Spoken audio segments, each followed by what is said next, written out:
What? Exactly, for what? Hi, everybody. It's Katie Harris, owner and CEO of Nursepreneurs, here with Jill. Hi, Jill. Hello. Hey, everybody. I'm Jill Weberding, CEO and founder of Nurse Assure. So we were actually just talking a couple seconds ago, and we can start this off. I'm going to look and see if we have any hot seats, but I was going through my credit card and I saw these charges from a company for like $500, and I was like, what the heck is that? So I'm on just kind of chat right now, fighting them about this charge that I had no idea. And it's one of those things where, I try to be very organized about these subscriptions that I have, and and if you don't keep up with them, like this was from 3 years ago, and they didn't give me any warning that they were about to charge my card. And here I am a month later looking at my card being like, why was I just charged $500 for a 3-year subscription that I don't even use? Yeah. No, I actually use, I that's who I use for hosting, actually. Bluehost? Mm-hmm. Yeah, I love that. It's just that I have 2 accounts and I don't even use the one account. So Yeah. So you got to get to the bottom of that. Another plug for doing your finances monthly. Yeah. And it's easy to lose track of it, and especially maybe Jill, you can speak to this a little bit, because sometimes I have mind gremlins with looking at my my accounts. Like if I don't look at them, then I don't really have to budget, and then I can spend what I want. And it's just this weird thing that I go through that I really have to. I have an intense resistance. Yeah, that's that's bad money mindset. Right? Yes. Is what that is. And we've all probably been there. Some of us are still there. And it creeps up on you. And that's the thing about mind gremlins, and though today is not inner game, that's the thing. And I've talked to a number of nurses that are like resisted in the beginning, and then they're like, okay, fine, I'm going to just get through it and be done. It doesn't work that way, right? It doesn't work that way. Money mindset is like, that is a whole, that's a whole, like I could do a whole course on just money mindset, a whole workshop. Maybe we should do that. But it creeps up into so many different places, and it's really shifting how you see it. And so there's this, like, there's both extremes. There's, I'm not going to look. And then you like lose all control. You have no idea of where you are. Like, that's your operations. You have to be sustainable. You need to be aware of your finances and what your spending is. And then there's the other side too, where you're like obsessive about it, and you really operate from a place of scarcity. And it's like, yes, you want to make smart business decisions always, of course, and you want to be mindful of those subscriptions, because they, a ding here, a ding there really does add up to your operational cost. So you have to be leery of that. But at the same time, there is a cost to operating a business and running a business. So You're in it for the long haul. And I wouldn't recommend anybody go into business for the short term, because that's the worst part. The beginning part is the worst part. Getting through that growth phase, getting through that off, the runway off the ground is the hardest part, which is why we encourage nurses to not continuously start over in their niche or whatever they're doing in their business.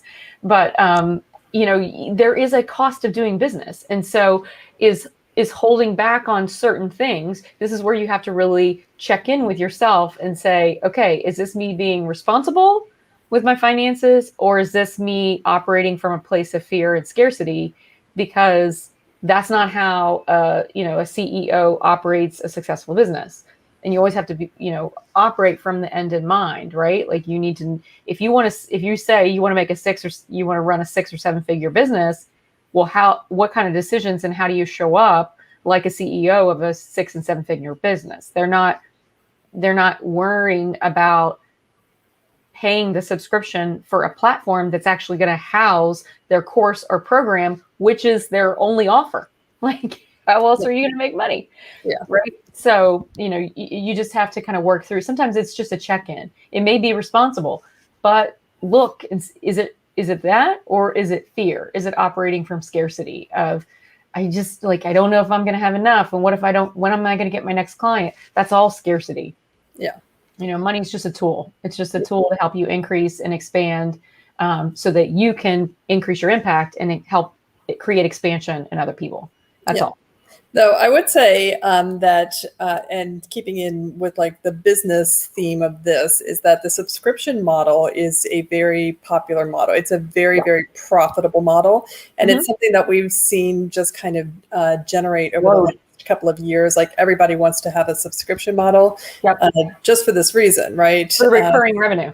Yeah. And it's like the dream. It's like those things that you want to set up a membership and then just watch money pour in every month, and people don't worry about it. But one, subscriptions can be a lot of work, but two, just as a courtesy, one of the things that we do for annual memberships that we have is to set an automation in Active Campaign to say, hey, we're about to bill your credit card. If you don't want this anymore, please cancel, because otherwise, now I'm on support. I've been on support now for 30 minutes trying to get a charge, taken off my credit card, and I don't want to deal. I don't want to deal with that as a business owner.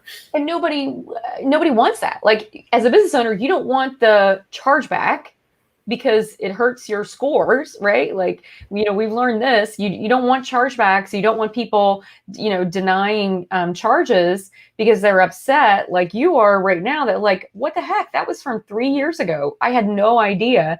And you get dinged again. I mean, as busy as we all are, it is super easy for the calendar to slip by and you not even recognize that you're getting ready to go into another yearly annual billing cycle.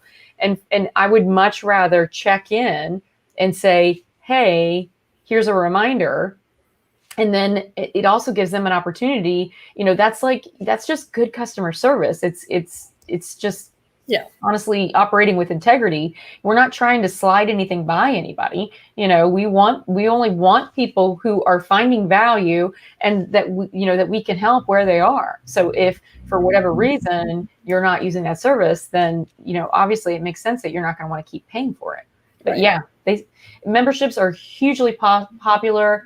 I think they're grossly underestimated of how, and it depends on how you structure it, but it's not just a passive income. It's like the ridiculous illusion that MLMs is, like, oh, it's all just passive income. No, it's not. Like, there is no passive income. Like, what are you talking about? Like, maybe stock dividends or something that you don't touch for 30 years, but I mean, that's a slow boat to China, though. Like, come on, that's a slow boat to China. Like, I mean, I'm not saying don't do that, but I mean, who look in the world and see who are millionaires are happening every day in this country, and they're entrepreneurs, friends. They're not people who are like, oh, their dividend check from 45 years finally tipped the scale. Now we're millionaires. Woohoo! It only took us 60 years to get it. Yay! Like, no. That's the slow boat to China. So don't, rely on that. And if you're here, you're in entrepreneurship for a reason. You don't want there to be a cap. You're tired of trading hours for dollars because you've got a ceiling, and that's what we're trying to help you do. I think I literally have that on my website. Like, let's kick out the ceiling of, your income and increase, cap. Like, enough, right? Like, let's aim for higher. And there's no limit to that. Right. So what do you want to talk about, some subscription models or membership models that might work for our group population that we have, like different ways that this could potentially, and this is by no means, this is not passive income. This is not like sit on my butt and, just watch the money flow in. You actually have to work to make this work, but the's different models. What are you providing? Yeah. What value are you providing? Yeah. So there's,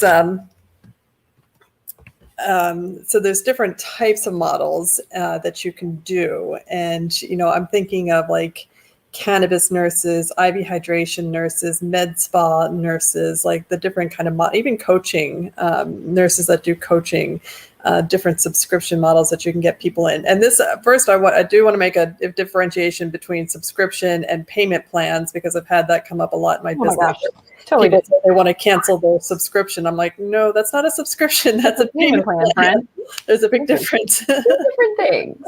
Yeah, I'd like to to cancel my payment plans too, but Yeah. that's not how Ask it works. if you can cancel your payment plan on your house or your car. Yeah, I'd like to cancel my mortgage payment plan, please. That subscription, I'm tired of it. Yeah, no. Okay, so two different things. And I think, it's subscription plans, the reason why, and memberships, the why they're so attractive is because you're creating continuity in your business. You're creating that recurring revenue, right? And that's what everybody wants to do for sustainability. Like you might launch here and here and here, but what happens in between the launches, right? And that's that sustainability and that recurring revenue. So we've seen different people do it. There is probably, for most types of business, there's probably some way that you can structure recurring revenue. And then it depends on what you're calling it. So Kimball actually did this with her IV hydration, right? With Hydration Nation. She created like a loyalty membership or something where like they got, like after it's like, think about the old school days where you had a card and you punched it like 10 times and then you got a free coffee or you got a free whatever, you got a free one at the end. Like you can do that in hydration. You can do that in med spa. Like that would be another one too. Like you do this so many services and then you get a like loyalty reward, but you're basically encouraging them to constantly be consuming, right? Or you could say that, you could do a membership in med spa of like X number of like a massage a month or, whatever you want to do, like injections. You can set it up however you want for those physical services. Concierge, what would you do? Did you have a membership? Actually, I'm trying to think what they did because I know Charlene and Kimball came up with a membership plan for concierge nursing, and I'm blanking on it. I got to like go to their websites real fast. But there's definitely a model there, and just kind of piggybacking off of what you just said with med spa, like. Yeah, I think what is it? What's that massage place? Hot Stone or not Hot Stone?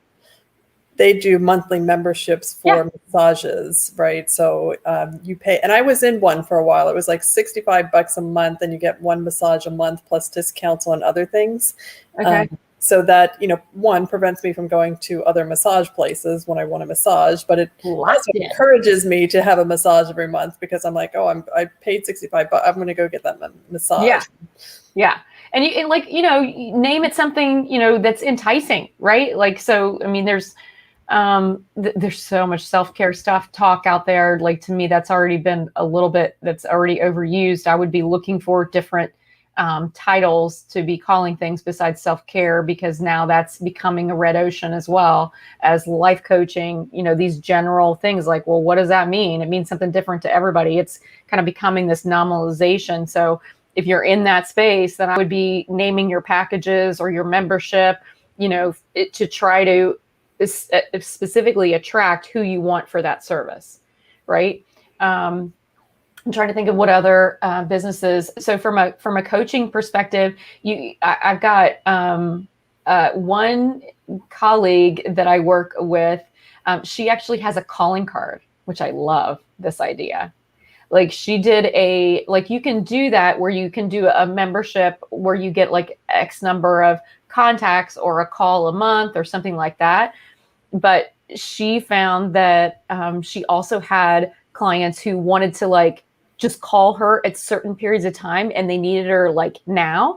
And so she created a package where they pay it up front and then they can use those she calls it her calling card, and they can use, those calls at any point in time they want. And they have like so many hours, like an hour, for each call or whatever. But if they wanted to do a block of 3 hours, as long as they can book it in her schedule, she'll do it. And they'll bust through 3 of those. Like if it's prior to a launch or something like that. But right. I love the calling card idea that you've bought it and now you get to choose like how you want to use it. So that's one way you can do it with coaching as well. Yeah. And so I was just on Kimball's website, and I know she does adult care. So like in a membership that you could do there is, like a certain number of follow-up appointments or, a certain number of, you'll do check-ins. So you can have that monthly membership there for adult care or following just even like case management type of stuff. that you could do for long-term patients or clients. Check in on them in their homes, their nursing homes, Yep. or wherever they happen to be. So you could certainly set up a subscription like that. Because I think we always think of, when you think of a subscription plan, it's, a lot of mine are software as subscription, so SaaS programs. And I've got a ton of those. I was just like tallying up my list of how much I spend a month on different software subscriptions, which makes me crazy. It's a lot. Yeah, it's a lot. It's a lot. Yeah, so that's ideal. So if you have tech background and you can get something like that, that is kind of passive income, though you still have to do updates and deal with that kind of stuff. So it's, but Rosa and I, she was in Nursing by Design with me, and we were kind of talking about the possibility of, she is in tech as well, looking at membership models, and how would she structure that if she had like basically a tech support, like a tech helpline for her. I think I called it Rosa Rescue. I was like, you need like a Rosa Rescue membership where somebody gets stuck in a tech issue and they can, pick up the phone and call you if they're like, it's kind of like a retainer, right? It's like a retainer where she was trying to figure out if she's going to, set it up as like office hours. You could do that, but then anybody within your membership has access to you, right? Right. So you can do that for a certain fee, but you just make sure you're clear on what you're providing. You got to draw the boundaries, friends, because the goal is to always be transparent across the board. So people know what they're buying exactly. They know what they're getting and what they're not getting. And you also have it very clearly delineated that what you are providing and what's off limits. They're not messaging you at 2 a.m. and expecting that you're going to respond because they're paying $17 a month in your membership, right? Like, come on. Right. So just be transparent about what services are part of that membership, and you should be good. There was somebody else I was just thinking about that's in, what was it that she was doing? She was doing kind of a home care, but it wasn't all nursing. Like, I think she also had some non-professional staff who could do like sitting and visits. And like, now I'm thinking of like a membership for respite care. Mm-hmm. Wouldn't that be great? Yeah. Ooh, that's a good business model right there. Well, talk us through that one. What would that be? Think about like that for respite care, where if you are the primary caregiver for your spouse or, mom or whoever it is, that they had they paid a membership and it got you so many hours of respite care, or like every, Saturday, and it was a recurring thing. And it was a guaranteed day that they could depend on, someone coming out. But it was, or they could move that time around. Just think about like respite care. Sometimes it's a one and done. It's not necessarily a scheduled thing, but I think there's a membership model there. Yeah, I know that, and it could be combined with, for our cannabis nurses, if they, you don't necessarily have to give marijuana, like that's not cannabis. Cannabis is the whole plant, and it's not legal in all 50 states, but the CBD portion of it is, and it certainly can help in respite care with pain. And you could add that into, because I know that cannabis nurses, a lot of them do have membership consults or follow-ups, so they get subscribed for a certain amount of time, whether it's 6 months or a year in the membership, and they can access the nurse or whatever they need, or even they can subscribe to like a monthly newsletter kind of thing. Right. And I'm trying to think, a monthly newsletter, and Melinda did, she created her own honey melatonin CBD sleep concoction, and you can subscribe to getting that product, which is, it's somewhat involved to create that kind of a product. Now you're shipping and but it's more involved, but it is recurring revenue. Really good stuff. She sent me some, and I was like, I slept pretty good.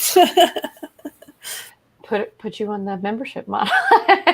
Yeah, like I mean, if you have a physical product, then of course that's a no-brainer. How to do a membership is like you just have a standing order, right? You think of it like, any kind of auto ship is what it is, and they can unsubscribe at any time or cancel, but essentially you put them on an auto ship and that's now your recurring revenue. Like Yes. that's the membership, thing. And maybe they get a discount as a result of joining your whatever, your membership. Same Right. thing with your, like when you do so many services, if it's med spa or IV hydration or concierge or respite care visits or whatever, like maybe they get 10 visits in a month and they basically get a bonus visit for free when they buy that, bulk membership, and then they can use it when they want. Oh yeah, I like There's that. lots of ways to do that. Yeah, But absolutely. get creative. Like think about, remember that it doesn't have to look like everybody else's. And in fact, I encourage you not to look like everybody else's. Make it stand out. Make it make sense for your audience. What appeals to them? That's what's going to, get their heads, nodding. That's what's going to get their attention. So you always messaging using their words, but like, what is it that they really want? So if you are in the self-care space, like, what is it they really need? They're not carving out the time to do this. So by a membership, you're like locking them in to what they're going to, if they're paying for it, they're going to get it. And they're going to make time for it because it's already paid for, like you said, with the massage. And then I would also send a reminder to say, hey, just a reminder, you haven't used your whatever. Like, and again, that's great customer service, building great rapport of most people are just not saying a peep. They just want, you to like pay the money for nothing. But a smart entrepreneur knows that it is 10 times easier to get someone to buy again than it is to acquire a new customer. So I Yes. would much rather get someone who buys more frequently, right? Right. Or buys additional services because they love you and they love everything that you do and they feel like you care about them as a person and are connected to you. They are much more likely to be loyal and a long-term customer than somebody who's just like slipping in a membership fee and hoping you don't recognize it for 3 months down the road. Exactly. Yeah. It's always operating with integrity, right? I mean, this is what if you're in it for the transaction, good luck to you. I don't, I don't know what to say about that. Like, it's hard for me to wrap my head around that. And I think most nurses are not, because they wouldn't have gone into nursing if they were in it for the money. Right. Let's just be real. Yeah. You didn't get into money. You didn't get into it for the glamour. You sure as heck didn't get into it for the prestige. So, if you're operated by caring and helping and increasing your impact and, helping people get off the struggle bus, then operate accordingly, right? Think about it's like the popsicle. It's the popsicle effect, right? From the book. You know what I'm talking about? The hotel. No. Now I can't even think of the name of the hotel. So there's gosh, maybe it'll come to me before the end. So you're always trying to make yourself stand out, right? And one way to do that is customer service, going above and beyond. And so there's a lot of brands who do this. There is a hotel who at any point in time, they have concierge popsicles. And they literally, so you can be out of the pool and you can ring the popsicle, use the popsicle phone. I'm not kidding. Call, and they will come out like a butler on a silver platter and have your flavor of popsicle and serve it to you. It's concierge popsicles, yes. And people rave about it, and they never forget it. Like it sticks in your brain, right? Like that's the popsicle hotel. Like that's their thing, and you're looking for what is it? What is that unique extra thing that you can do that's just going to make people go, wow, like it's not huge, right? It's not a huge expense. It's a popsicle for Pete's sakes. However, where do you think if you're Here we are talking about it? Here we are talking about it on Nurspreneurs. If you're a family and you've been there, where do you think your kids want to stay the next time? Right. The popsicle hotel. Yeah. Right.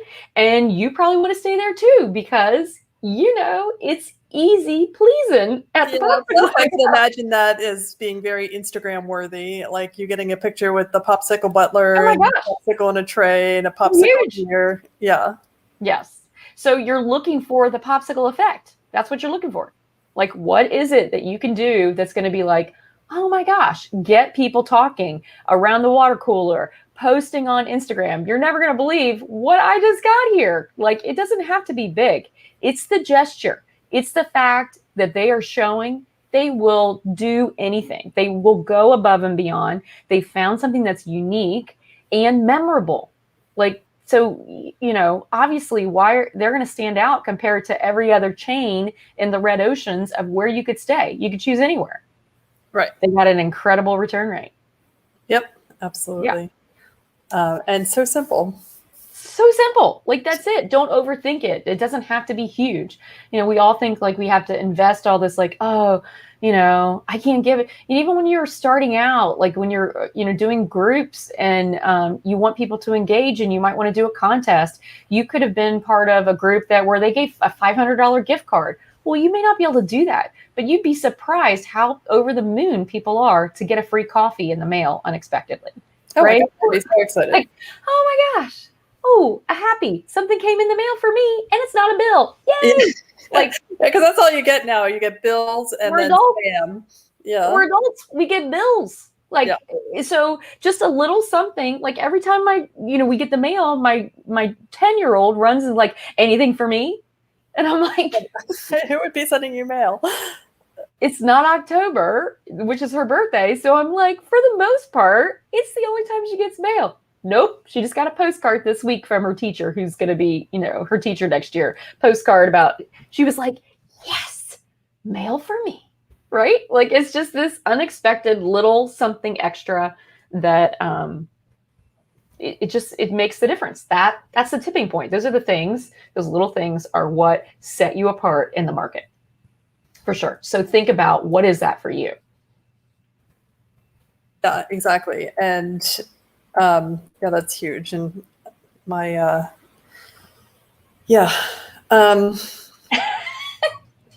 sorry.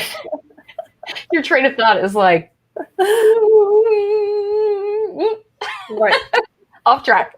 So let's wrap up, Katie. We're kind of coming up on the half hour.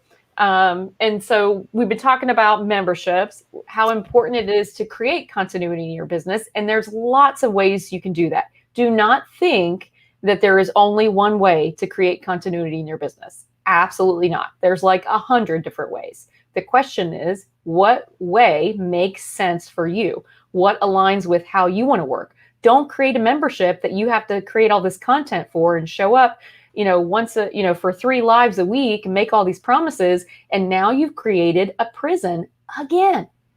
You just got out of that, right? Like, I harp on that all the time with the nurses I work with. I'm like, I'm not into helping people create prisons. So be very intentional, right? So think about what continuity plan makes sense for you in your space, in your niche, for your audience. What is it that they would love, that would make it a no-brainer for them to say, oh my gosh, yes, I get a free one after I do so many of these, or I buy in bulk, or I get a discount, or whatever it is, to create that loyalty and that connection so you keep them as a lifetime loyal customer. Absolutely. All right, guys, if you have questions, definitely put them in the Facebook group. We'll look forward to answering them. And if you want to do a hot seat, just apply inside the course board. Well, I'll need to put the link under this. Yeah, so in Kajabi. Yeah, so it's easier for people to grab. And then, we'd love to talk to you, have you on, and just tell us your questions, and we'll talk about your business model, and maybe we can talk about subscriptions in your business model specifically. What does that look for you? And if you're stuck, if you're sitting here, if you're watching this replay and you're going, well, yeah, but I'm not IV hydration. I'm not this. I'm not that. I don't know what it would be for me. If you're stuck, like, I'm telling you, there is a model. There is a way to structure it. I mean, for just about any kind of business I can think of, there is a way. So hop on with us or post your question below, and we can help you walk through and think about what's possible for your specific business, how to Right. create continuity. And Because then most businesses will have something that they can do. yes, absolutely. Like 90% of you. Really important that you do this, right? Yeah. It's really important that you create that sustainable income, recurring revenue.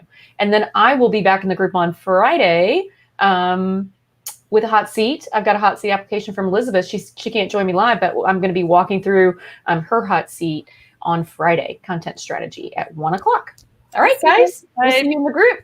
Bye, everybody.